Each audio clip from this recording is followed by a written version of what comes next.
Hey guys, welcome back to my channel. And I'm going to be doing a series of videos about lies about prog rock.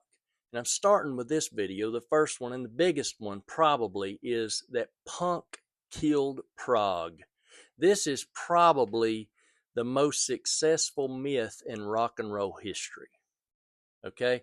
According to this version of reality, punk rock arrived in 1976 and 77 and kicked the door in and strangled all these major dinosaur bands. Prog rock and classic rock just immediately collapsed into a pile of mellotrons. It's a story, and it has its hero or anti-hero and villain. It has this revolutionary, feel to it. It has this uh, huge mythos around it, but that's all it is. It's just a complete myth because it never happened. The only problem that this myth has is exactly that. It never happened. The actual record sales, the actual chart positions, the actual concert attendance, money and people, that tells a completely different story. And what these critics who buy into this and created this myth, if punk killed prog, then nobody bothered telling the record buying public. In 1977, a year after punk's grand entrance, Pink Floyd released Animals, which went to number 2 in the UK and number 3 in the United States. The same year, Yes released Going for the One, which hit number 1 in the United Kingdom. Genesis continued its climb with Wind and Wuthering. Jethro Tull, Electric Light Orchestra. Rush was coming in, filling arenas and moving huge numbers of records. Things become a little more awkward for this myth when you do include the band Rush. In 1978, Rush released Hemispheres. And this is a record containing sidelong composition. It's prog as you can get. Everything critics claim that the audience no longer wanted to hear is what's on this album. And Rush continued growing. 3 years later, 1979, Pink Floyd released The Wall, one of the biggest albums in rock history. I think it's the third or fourth biggest album in the history of rock. Genesis became large as large in the late 70s and 80s as they were in the early 70s. A lot of these bands release they got to the point of commercial height after this supposed fatal blow that prog or rather that punk came in and killed it. If punk killed prog, then the corpse of these bands spent the next decade breaking record attendance, attendance records and cashing large checks. So the reality is that punk won the narrative, okay, but really prog won the marketplace. Punk generated these headlines. It dominated the magazine covers. These critics, skinny jean wearing little Elvis Costello looking critics, declared victory.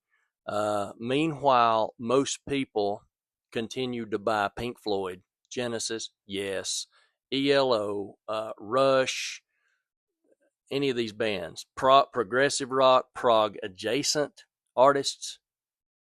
The Clash came in, the Sex Pistols are legendary, the Ramones are iconic, but commercially speaking, they were not operating in the same universe as Pink Floyd. They weren't operating in the same planet, as these other bands. The Wall alone sold more records than the entire punk movement combined. One album by the dinosaur Pink Floyd. The music press was out here writing the obituaries for these bands who were soaring to new heights. And part of the reason this myth survived is because critics absolutely loved it. There seems to be an entire generation of music journalists determined. I mean, it's their every waking hour. All they can think of is how to write the same article about Prog being dead. And they had to keep writing it because Prog refused to cooperate. Every year there would be another obituary for prog rock, followed by a platinum album and a sold out arena tour and another chart success from one of these supposedly extinct dinosaurs of rock. The image that I always have is a room full of these little critics celebrating the glorious triumph of punk, of the Sex Pistols, of the Ramones, while Pink Floyd is sitting back quietly selling millions of records. And I think they confused what they desired for the truth, these critics. And the funniest part is, what happened afterward is many of these punk musicians eventually started doing exactly what the prog musicians have been always doing, experimenting.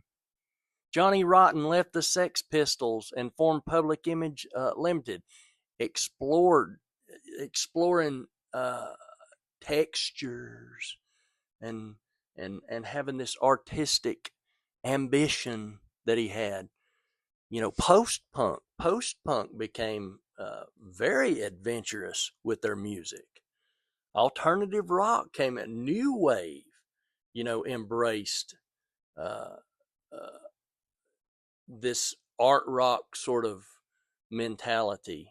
Suddenly it was like all these punks sort of wandered into the territory that they had mocked just a few years earlier. And it's sort of as if the musicians naturally became curious and wanted to push boundaries. Well, what does that sound like? It's prog. It's progressive. So the truth is simple. Punk did not kill prog.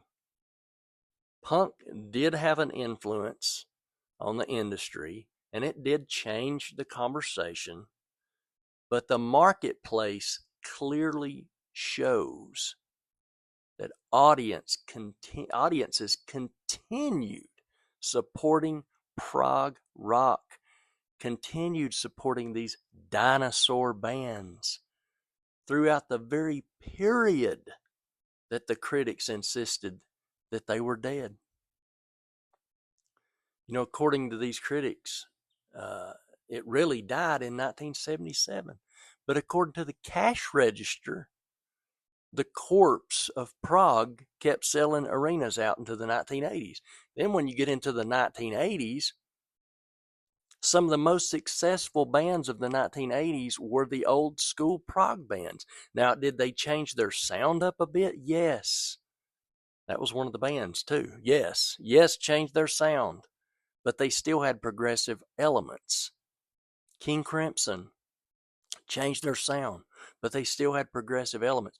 Pink Floyd, you can argue all these things, but the truth of the matter is punk never killed prog. You can't even compare it and say, oh, well, it's sort of like the grunge hair metal thing. No, it's not. It's not even close. It's a dream that these little critics have, and still have some of them, to promote these obscure albums nobody's ever heard of, or that 30 people went out to buy, and suddenly, oh no, this is the greatest album of all time. the Ramones was the greatest, and the Ramones actually did sell some albums, but the Clash, they actually sold, but these bands weren't even real punk. The Clash wasn't even real punk, to be honest with you. I mean, you want to talk about real punk? I would consider probably the Sex Pistols to be real punk. The Damned, that's real punk stuff. But even these pseudo punk bands, it wasn't. They weren't even on the same level as those bands they supposedly killed. So when somebody says to you, Prog killed punk, and I mean, I've heard people repeat this over and over and over and over. It's a lie. It is a complete and utter lie. It didn't kill. I mean, if anything, Prog evolved, or it went into all forms of music. It went into new wave in the 80s. It turned into prog metal. It turned into, I mean, it went into these different categories. So that is a complete myth. It's a complete lie. It cannot be sustained except for by another lie, a lie upon a lie upon a lie upon a lie. So it don't matter how many pitchfork pirates from Pitchfork magazine want to talk about some obscure little album being the best album of the 80s or the best album of the 70s or whatever, while they're ignoring albums like Close to the Edge and Dark Side of the Moon. And stop it. Who are you trying to fool? I mean, your readers are either dumb or they just buy into the garbage that you put out, and that's all it is. But the money talks, and the money says otherwise. So Prog lived. It is still alive in many various forms. Now, the next video that I make in this series about lies regarding prog rock, part 2, is going to be, I don't know if I'm going to do the prog snob, that's not prog. Pink Floyd's not prog. Rush is not real prog. The gatekeepers. I don't know if I'm going to do that one, or if I'll do something about more about the critics and celebrating, whatever. You put this in the comments, whatever you'd rather me get on. But this is sort of a little rant about it. But no, Prog did not die, and especially was not killed by punk rock. Give me a break. Okay, until next time, like this video, subscribe, help me build this channel up, comment, and most importantly, until next time, you guys take care.